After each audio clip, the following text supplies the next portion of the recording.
Welcome to Nasdaq Trade Talks. I'm Jill Malandrino, global markets reporter at Nasdaq, with daily insight on the Nasdaq 100 index, or the NDX, which is made up of 100 of the largest domestic and international non-financial innovative companies listed right here on the Nasdaq stock market. The NDX has been the barometer for U.S. large cap growth and also one of the best performing indexes over the last decade and a half, not to mention one of the most liquid index ecosystems in the world.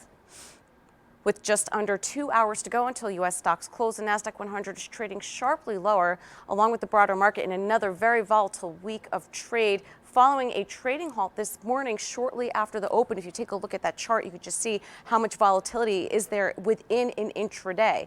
This is the worst week for stocks since the financial crisis in 2008. As coronavirus fears accelerate, a long-term fiscal response is still in limbo, and the virus has not shown signs of leveling off.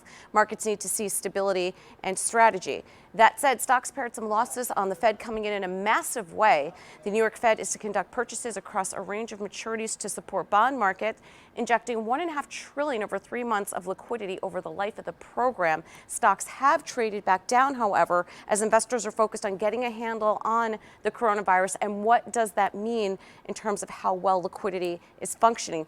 Let's look ahead beyond the coronavirus and where long-term opportunities exist with this pent-up demand. Jefferies put out an interesting call this morning. Analysts picked 11 stocks that have been unfairly punished, caused by fears of a recession due to the virus fallout.